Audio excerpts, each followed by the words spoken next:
Seja bem-vindo a mais um vídeo do meu canal. Estou aqui com o Vitor Duarte, da Suno Asset. Tudo bom, Vitor? Tudo bem, Thiago? Hoje a gente vai falar sobre Sunofia, né? A Suno é uma empresa que tem um histórico muito bom nas carteiras recomendadas de ações, de fundos imobiliários, renda variável em geral. E a gente nunca fez aquele truquezinho de matar as carteiras que estão indo mal. A gente sabe que tem research que faz isso. O cara cria 10 carteiras que vão mal, ele mata. As que vão bem, deixa lá. Não. Na Suno a gente tem todas as carteiras desde o começo.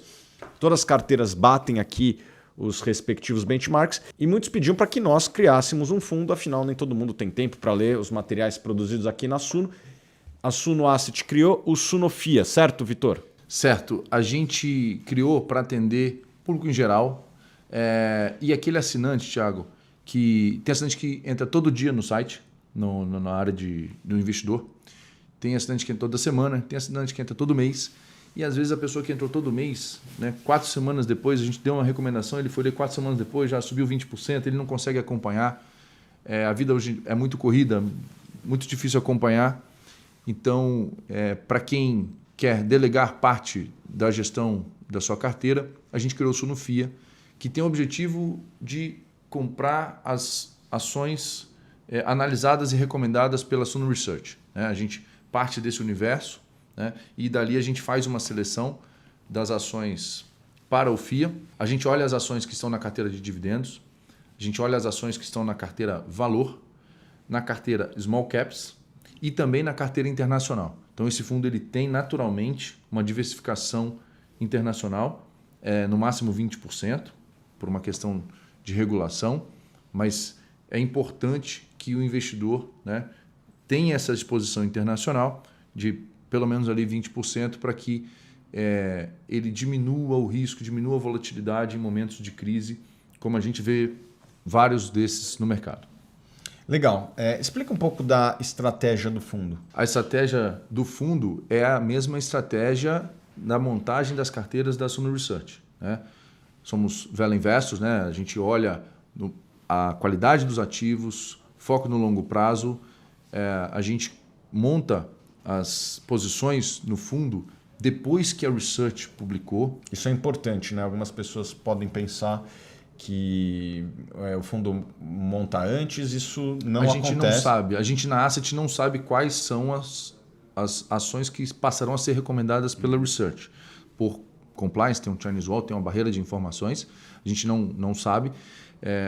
E só compra depois, por isso a gente só compra depois que as recomendações foram publicadas. Se eventualmente, por um acidente, a gente souber antes, a gente vai ter que continuar não comprando antes, porque você comprar um valor mobiliário, uma ação, com uma informação privilegiada, é um crime, é um crime passível de ser processado pela CVM e a gente não está aqui para isso. A gente é bastante correto e só usa a informação que é pública, para que a gente não tenha nenhum problema e que a gente trate todas as pessoas de forma igual. Então, o assinante também está lendo o relatório pela manhã, a gente também está lendo o relatório pela manhã, e aí quando o pregão abre, que a gente começa a fazer as alocações quando forem, quando o preço estiver abaixo do preço teto, quando, enfim, tiver um momento correto para aquela ação, para aquele setor. E uma característica importante de destacar é que a gente não fica girando a carteira toda hora.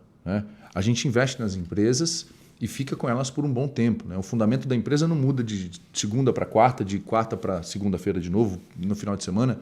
Então, a gente gira muito pouco mesmo. A gente deve ser um dos fundos que menos gira a carteira no mercado.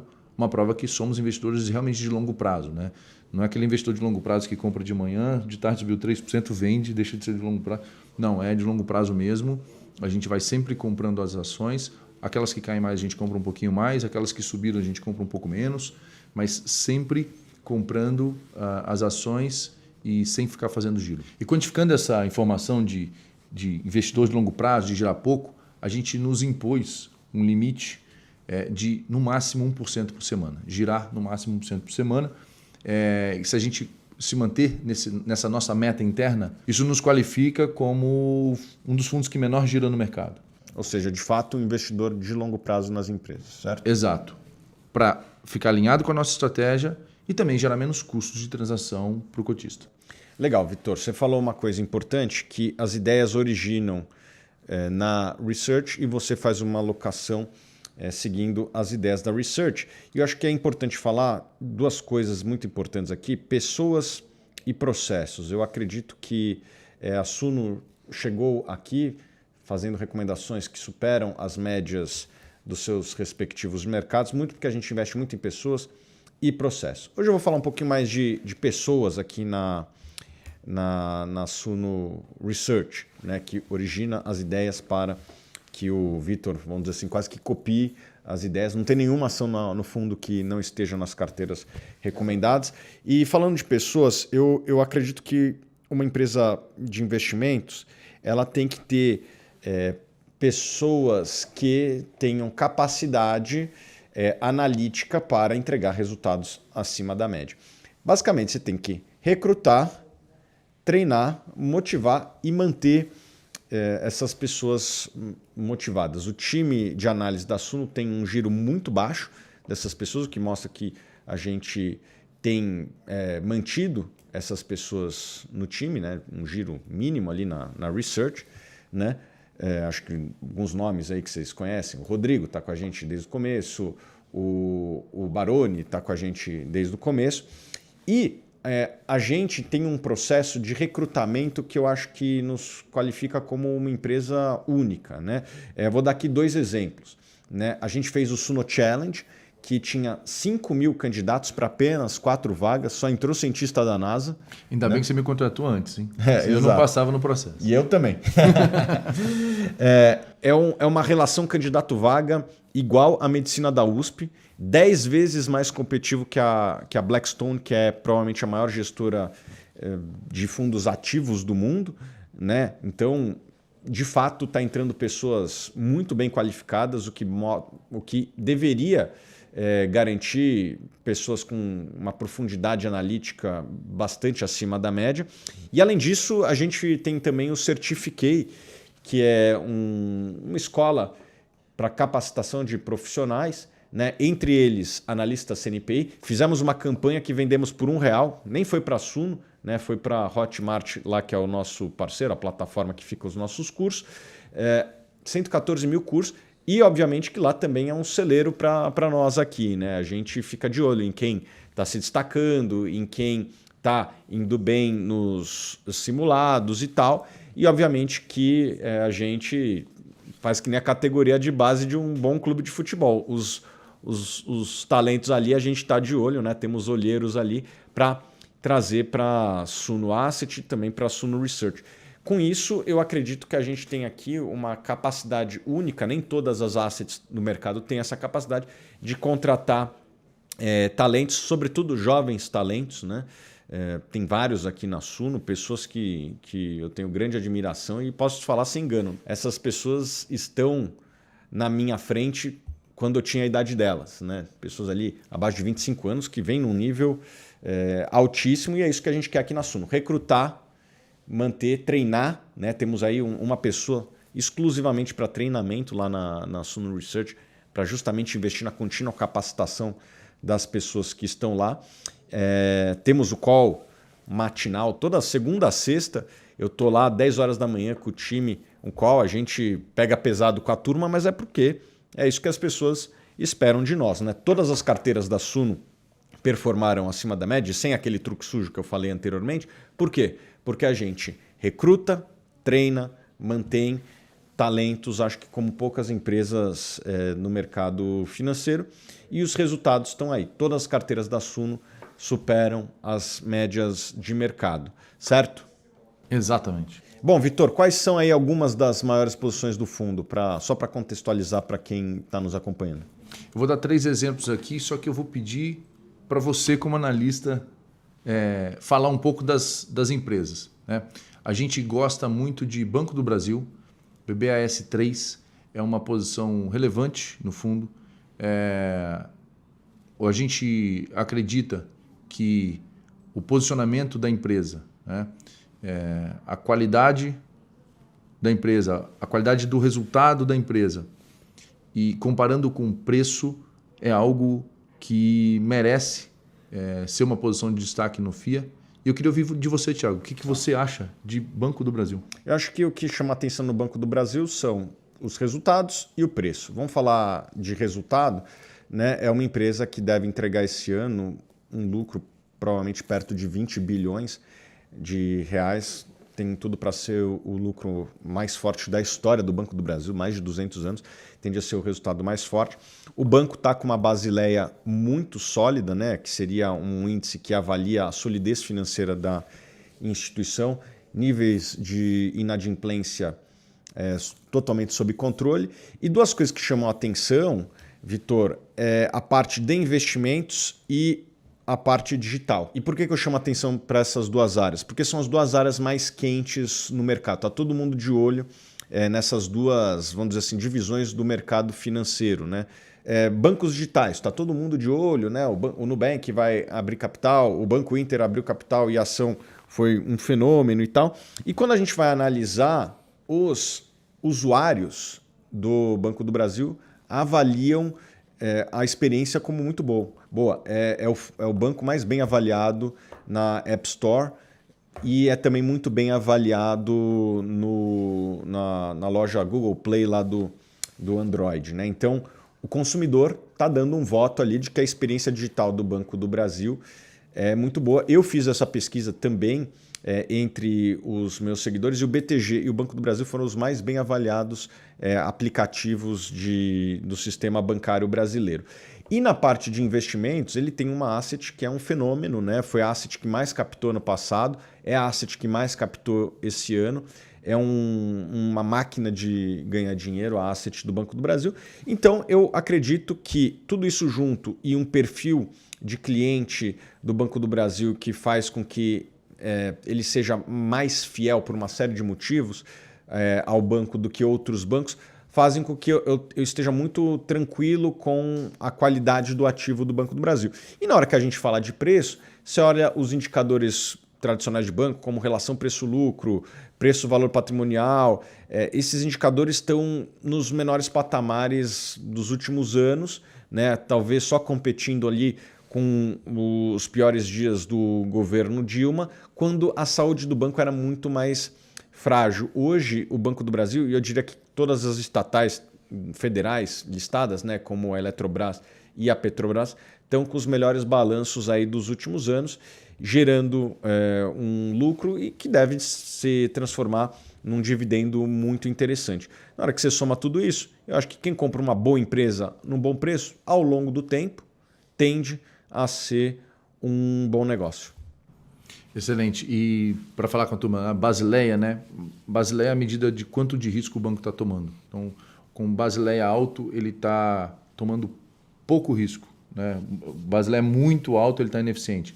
E o Basileia baixo, ele está tomando muito risco. O Basileia está no nível bastante adequado. Está bastante elevado, eu diria que até tomando pouco risco, né? Tem gente que acha que deveria operar com uma Basileia até menor. E não é só o Banco do Brasil, Bradesco, Itaú, se não me engano o Santander também estão com uma Basileia bem alta. Os bancos brasileiros como um todo estão extremamente saudáveis. Eu acho que o Brasil não vai ter uma crise bancária tão cedo e com certeza o Banco do Brasil não vai ser um epicentro de uma crise bancária. Seguramente não. Uma crise bancária, normalmente as pessoas correm para esses nomes. Tem isso também, né? São bancos que são vistos com muita segurança. Você trouxe um ponto importante. Muitos clientes do Banco do Brasil estão lá porque veem, com certa razão, que é uma instituição sólida. Está aí há mais de 200 anos, ou há cerca de 200 anos, né? Foi criado, se não me engano, lá pelo Dom Pedro. E está aí. Então, a segurança é um valor importante na hora que você vai colocar o seu dinheiro. Para muitos brasileiros, você entrar num banco digital que ainda não foi testado numa crise, vamos dizer assim, é entrar numa aventura. Não estou nem dizendo que esse é um pensamento correto, mas muitos brasileiros pensam assim, não vou embarcar nessa aventura, vou botar no Banco do Brasil, no Itaú, no Bradesco, e o Banco do Brasil é talvez o que tenha a maior percepção de segurança perante seus clientes. A gente não está aqui analisando, né, fazendo juízo de valor como pessoa. Eu gosto de banco digital, não gosto de banco digital. A gente está analisando como as pessoas olham. O comportamento dos usuários. Né? Como analista, você tem que olhar o comportamento dos usuários. Né? Por mais que você goste de um restaurante, a maioria das pessoas gostam de outro. Então, você tem que saber notar isso, né? Evitar esse viés pessoal na hora de analisar o investimento, porque o melhor investimento pode ser uma empresa que talvez você não goste de usar. Exatamente. Não é porque o Habib's vende muita esfirra que é necessariamente a melhor esfirra do Brasil. Exatamente. Né? Mas é uma boa esfirra. Vamos lá no Habib's depois? Habib's. Próxima ação que a gente gosta muito e tem um peso relevante na carteira é um varejista que não é local. É um varejista que opera no mundo todo, um varejista chinês, Alibaba, é o Baba 34. A gente gosta, tem um peso relevante na carteira, mas eu não vou falar dele. Eu quero ouvir a opinião do Thiago. O que você, Thiago, me diz de Alibaba? Eu fiz um vídeo recente com o Alberto, que é o nosso analista internacional e destrinchou o Alibaba, fez uma recomendação. Eu vou falar aqui alguns pontos, tá? Eu acho que a gente sempre tem que voltar para conceitos básicos, né? É uma empresa que cresce, né? No último trimestre cresceu, se não me engano, 35% a 40% a receita. É uma empresa que tem uma rentabilidade interessante sobre capital, né? Um ROI ali na casa de 20%. É uma empresa que entrega crescimento. É uma empresa que até hoje se mostrou como bem administrada e está num valuation interessante. Esse é o plano de fundo. Agora vamos falar das unidades de negócio, né? O Alibaba, ele é uma potência do e-commerce na China, tem até exportação, né? Vários brasileiros compram lá. Já comprou no Alibaba? Já comprei no Alibaba. Acho que todo mundo já comprou alguma coisa no Alibaba. Óbvio que não é o público, vamos dizer assim, majoritário, né? É uma operação muito forte na China, né? Mas tem outras unidades também que são importantes, né? Eles têm um equivalente da Amazon AWS, né? Que é a versão do Alibaba, com uma presença muito forte na China, com market share muito importante na China, né? Que é essa divisão de servidores como um serviço, né? Por exemplo, aqui na Suno nós somos clientes da Amazon AWS. Se fôssemos uma empresa chinesa, né? Provavelmente seríamos clientes do Alibaba. É uma divisão que cresce até acima da média e que está começando a dar seus primeiros yuans de lucro, né? E na hora que você compara com a Amazon AWS também era assim. Ela começou como uma divisão que não tinha uma lucratividade e quando ganha uma escala começa a dar lucro e hoje é a unidade mais rentável da Amazon. Alavancagem operacional. Exatamente, né? E quando atinge um certo grau de volume que transita ali no sistema deles, provavelmente a empresa vai se tornar bastante rentável. Ela tem uma participação em várias empresas. Óbvio que uma que chama mais atenção é a Ant Financial, né? Que é uma instituição financeira da China, bastante interessante. Ia fazer IPO, voltar atrás, não vão fazer, mas ainda assim tem algum valor aquilo lá. Então, na hora que se soma tudo isso, acho que é um ecossistema único, né? É uma empresa bastante complexa, eu reconheço, talvez seja o case mais complexo das ações indicadas por toda a Suno, mas é uma empresa que tem todas essas características que a gente gosta.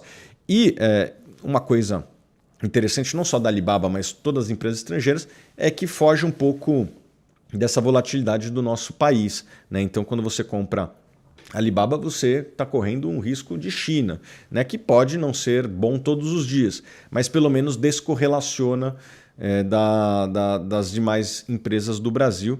E acredito que isso talvez tenha sido um motivo para você ter colocado lá um percentual relevante no fundo. Sem dúvida nenhuma, quando, assim, via de regra, quando a nossa bolsa cai, né, o dólar sobe e as nossas posições internacionais ajudam a segurar a cota e vice-versa. E se cada um dos ativos gerar alfa, no final a gente vai entregar uma rentabilidade interessante com uma volatilidade menor, né? O fundo ainda não completou 6 meses, a gente está restrito para falar de resultados, né? Estamos ansiosos para poder falar de resultados, porque a gente está muito satisfeito com o resultado do fundo, não só com o tamanho do resultado, mas a forma do resultado, como que o resultado está sendo entregue, né? A gente vê que essa combinação dos ativos que a gente colocou no fundo traz um resultado muito satisfatório, com um risco muito menor do que a média do mercado, né? A gente, repetindo, está indo num período